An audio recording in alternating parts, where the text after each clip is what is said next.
Right. The purpose of this now is to show you guys a report following a resting metabolic rate test on myself actually, and just to kind of talk you through what you get in the report, what it shows you, and how it's very useful.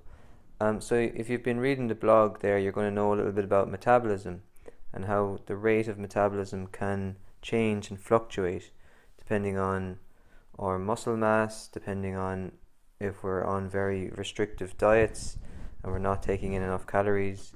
You know, even our hormonal changes, menstruation will change your metabolic rate. So what I'll do first is just home in on the first thing we look at is actually the ratio of fuel usage when at rest. So this was a test I did on the 19th of November. I was about 6 weeks into my zone 2 training, so I was attempting to change my fat burning and try and get my fat burning more efficient and more fat burned really compared to carbohydrate. So when this test was done, I was at 40% fats and 59% carbohydrate usage during rest. Okay, so we know that if an endurance athlete should really be trying to shift that and flip that really to get at least 60% fats, even up as far as 70% fats and 30% carbohydrate. And also someone who's looking to lose weight would want to be burning fats more effectively really, so that they can get weight loss but also maintain weight loss. And that also would tie in with a higher metabolism, which would help maintain weight loss. So that's a bit of work there for me yet to do.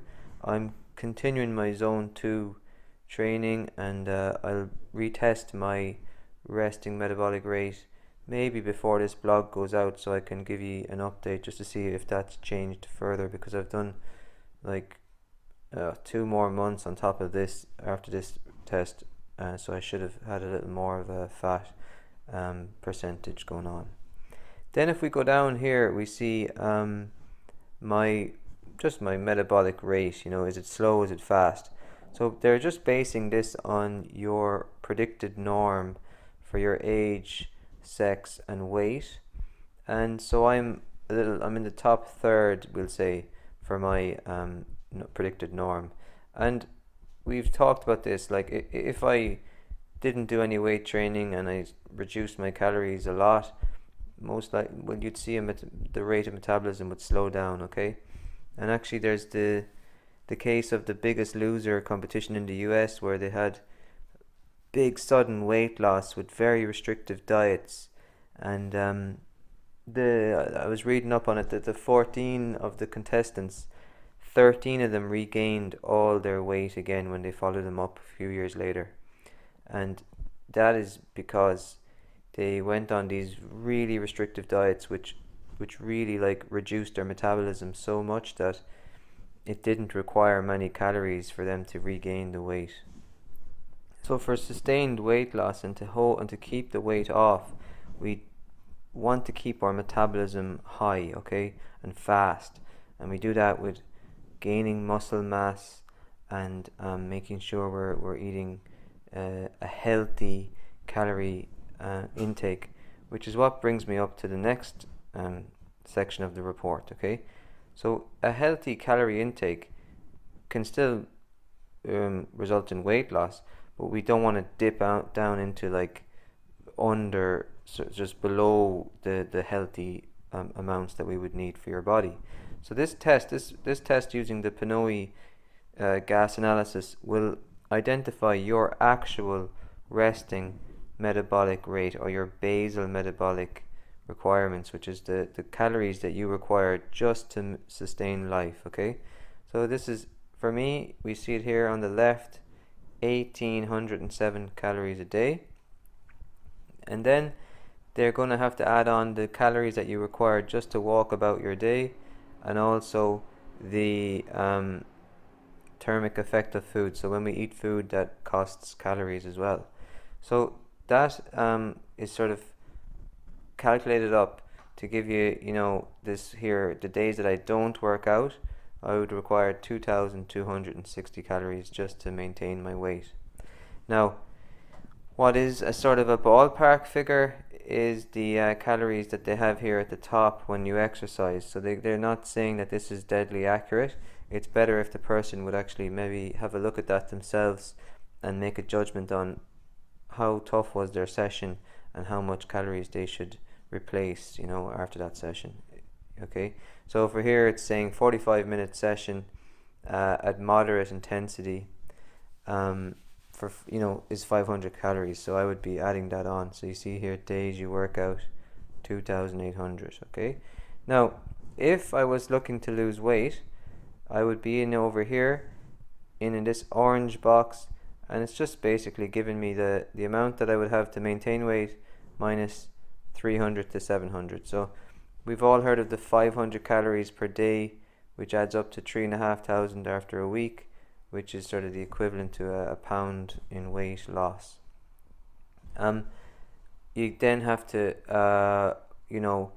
look at, if you're exercising, how many. So you need to not disregard exercise, because what's really important here is that we never want to go into something called negative energy availability, or down into these kind of very low calorie intakes. So just imagine you exercise and and that costs 1,500 calories, and then you only take in 1,600 calories.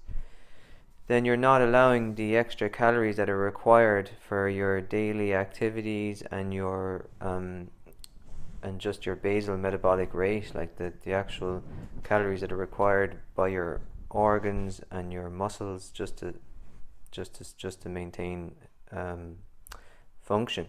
So you're going to go into a negative energy availability. So I mean, I can go into this a little bit more. What I will say is this can happen quite commonly in the female athlete who are trying to keep their calorie intake low, but they're exercising high. So what you want to look at is there's research there saying after you say you burn 2,000 calories, you want to replace that with 2,000 calories plus 30 calories per kg free fat mass. So you'd have to work out your muscle mass, and then you'd multiply that by 30 calories, and that's how much extra you would need just to replace to give your body that calories it needs just to be healthy. So that's something kind of outside of this type of report here. What we're really looking at is how many calories am I going to need if I want to lose a gradual healthy weight loss. Then I can work it out here using this report. What's also interesting as well is you can find out, like, using another chart that I pulled up, which I'll add into the blog, where you can kind of multiply your basal metabolic rate, so 1,800 calories, and it'll say, for instance, if you're completely sedentary and you don't do any activity, you'd multiply that by 1.2. So that just basically brings it up. It adds that kind of daily activities that you'd have. Whereas if you were active 3 to 5 times a week, moderate exercise, which is kind of where I am at the moment, you multiply your basal metabolic rate by 1.55, and actually that does bring it up to 2,790, which is very close to what this report is telling me to consume on days that I'm active and doing my training. Okay, so I said I just put that into the blog today because it really does kind of help get your head around, if you are looking to lose weight and continue training, this is a very safe way of doing it, because what we would do is retest your resting metabolic rate after 9 weeks, and we could see, okay, brilliant, your metabolism is staying high, your fats or percentage fat burn is getting higher, and you'd also find that if you have lost weight, that your actual basal metabolic rate will come down. So you have to change your calorie intake. You can't continue to keep on the same calorie intake and expect to continue to lose weight, because when you lose weight, you're less energy required to move your body around. Brilliant. So I'll leave it there. And again, thanks for listening and reading the blog. And any questions, please do fire them into my email. I'd love to hear from you. Cheers.